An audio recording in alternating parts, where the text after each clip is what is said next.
नमस्कार। करियर चुनना जानते हैं कोई पहेली सुलझाने जैसा नहीं है। ये तो एक सफर है और आज हम इसी सफर के हर मोड़ को समझने में एक दूसरे की मदद करेंगे। तो ये है वो पहला और सबसे बड़ा सवाल जो अक्सर हमें बहुत परेशान करता है ना? लेकिन घबराने की कोई बात नहीं। आज हम इसी सवाल को आसान बनाने के लिए यहाँ हैं। तो चलिए देखते हैं हमारा आज का रोड मैप क्या है। हम एक एक करके इन सभी पड़ावों को समझेंगे ताकि हमारे सामने एक बिल्कुल साफ तस्वीर हो। तो सफर का सबसे पहला और सबसे जरूरी मोड़ यहीं से शुरू होता है। ये वो फैसला है जो समझ लीजिए आने वाले कल की नींव रखता है। तो सबसे पहले बात करते हैं साइंस स्ट्रीम की। अगर मैथ्स और साइंस की दुनिया में दिलचस्पी है तो ये आपके लिए बिल्कुल सही है। पीसीएम के साथ इंजीनियरिंग या डिफेंस में जा सकते हैं और पीसीबी ये मेडिकल की दुनिया के दरवाजे खोलता है। अब कॉमर्स की दुनिया पर एक नज़र डालते हैं। अगर बिजनेस, हिसाब किताब और नंबरों का खेल अच्छा लगता है तो कॉमर्स एक बेहतरीन विकल्प हो सकता है। यहाँ से अकाउंटेंट, बैंकर या भविष्य में एक सफल बिजनेसमैन बनने की राह पर चला जा सकता है। और आखिर में है आर्ट स्ट्रीम। जो लोग थ्योरी, समाज और लिखने पढ़ने में रुचि रखते हैं उनके लिए यहाँ मौकों की कोई कमी नहीं है।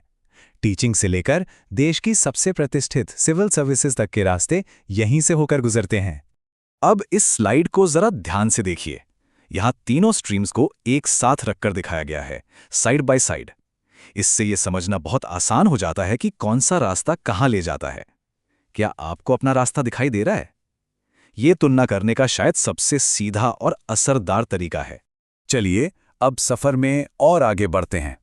10वीं में चुना गया स्ट्रीम अब 12वीं के बाद विशेषज्ञता की ओर ले जाएगा, जहां अपनी पसंद की डिग्री चुनने का मौका मिलेगा।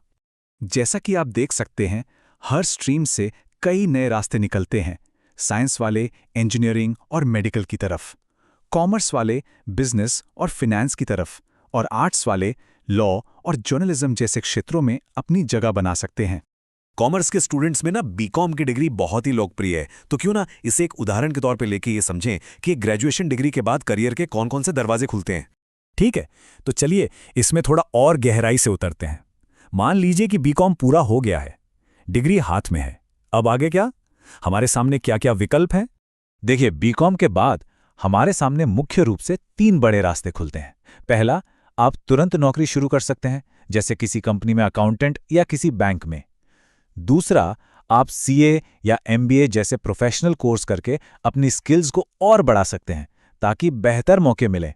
और तीसरा रास्ता है सरकारी नौकरियों का, जिसके लिए तैयारी की जा सकती है। और यहीं पर आता है वो सवाल जिसका सामना लगभग हर ग्रेजुएट को करना पड़ता है कि प्राइवेट नौकरी चुने या सरकारी। देखिए, दोनों के अपने फायदे और नुकसान हैं। प्राइवेट नौकरी में ग्रोथ और पैसा जल्दी मिलता है, लेकिन दबाव और थोड़ी अनिश्चितता भी होती है। वहीं सरकारी नौकरी सुरक्षा और सम्मान देती है, लेकिन इसे पाना बहुत मुश्किल और समय लेने वाला हो सकता है। तो सवाल ये है कि हमारे लिए ज़्यादा क्या मायने रखता है, तेज ग्रोथ या स्थिरता? पीटर ड्रकर का ये कोटेशन बहुत ही शक्तिशाली है। भविष्य की भविष्यवाणी करने का सबसे अच्छा तरीका है उसे बनाना। इसका मतलब साफ है कि हमारा भविष्य किसी और के हाथ में नहीं है। हम जो भी रास्ता चुनते हैं उस पर मेहनत करके हम अपना भविष्य खुद ही बनाते हैं। और अंत में मैं इस पूरी बातचीत को एक सवाल के साथ छोड़ना चाहूंगा।